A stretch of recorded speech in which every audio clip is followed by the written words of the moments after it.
सुबह के सिर्फ 8 बज रहे थे, लेकिन दिल्ली की सड़कें ऐसी खाली थीं जैसे शहर में कर्फ्यू लगा हो।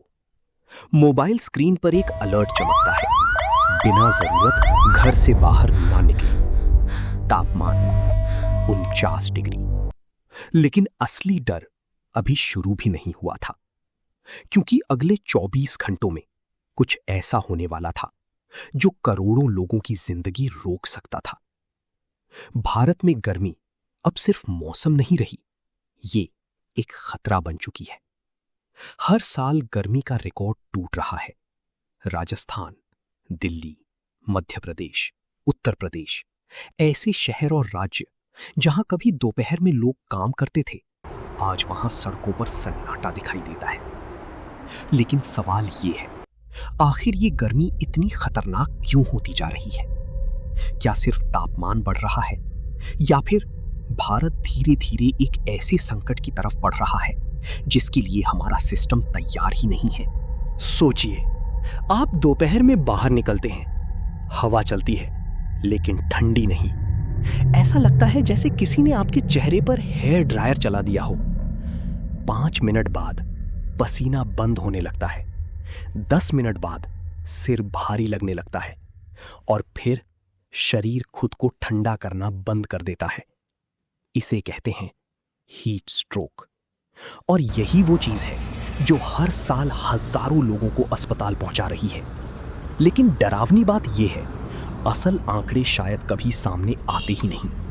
भारत में हीट वेव डेथ्स अक्सर सामान्य मौत कहकर दर्ज कर दी जाती हैं। क्यों?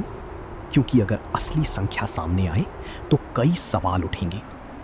अब जरा कल्पना कीजिए, दिल्ली में तापमान 50 डिग्री पार कर जाता है, हर घर में एसी चल रहा है, हर ऑफिस, हर मॉल, हर सर्वर बिजली खींच रहा है, और अचानक पावर ग्रिड फेल हो जाती है।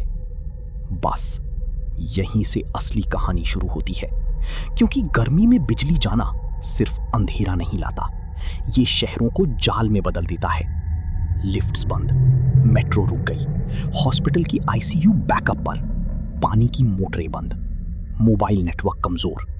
और सबसे डरावनी बात, रात में भी तापमान 38-40 डिग्री से नीचे नहीं आता।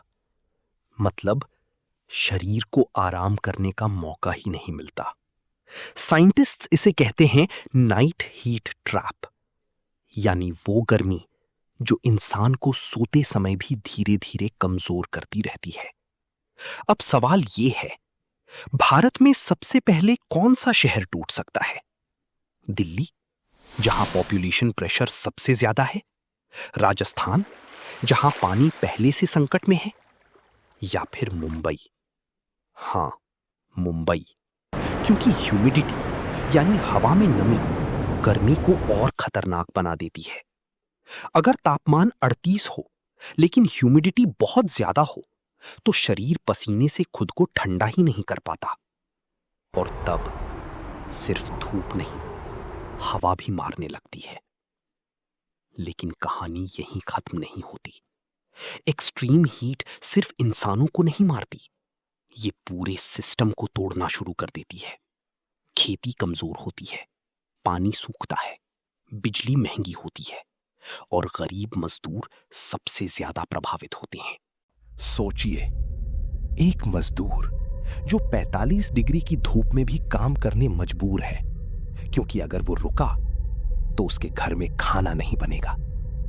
हीट वेव अमीर और गरीब को बराबर नुकसान नहीं पहुंचाती। जिसके पास एसी है वो बच सकता है, लेकिन जिसके पास सिर्फ टीन की छत है उसके लिए गर्मी धीरे धीरे मौत जैसी बन सकती है।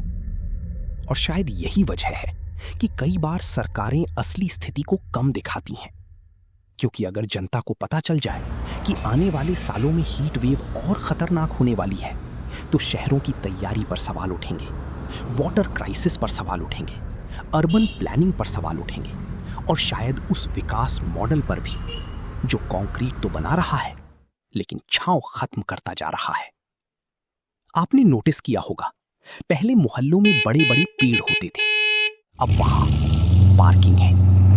पहले घर हवा रोकते नहीं थे, अब शहर गर्मी फंसाने लगे हैं। इसे कहते हैं अर्बन हीट आइलैंड इफेक्ट, यानी शहर खुद गर्मी पैदा करने लगते हैं।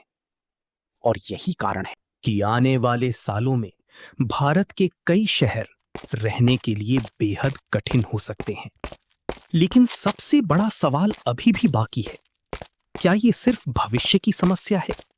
शायद नहीं, क्योंकि क्लाइमेट साइंटिस्ट्स लगातार चेतावनी दे रहे हैं कि साउथ एशिया दुनिया के सबसे ज्यादा हीट वल्नरेबल क्षेत्रों में से एक बनता जा रहा है।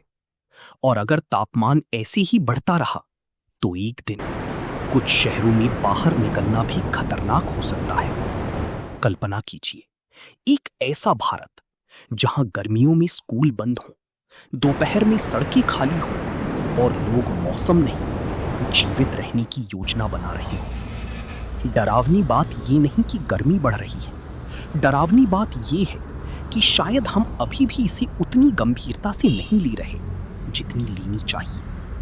क्योंकि जब अगली बड़ी हीट वेव आएगी, तब सवाल ये नहीं होगा कि तापमान कितना है, सवाल ये होगा कि क्या हमारा सिस्टम, हमारे शहर और हम खुद उस गर्मी को झेल पाएंगे या नहीं।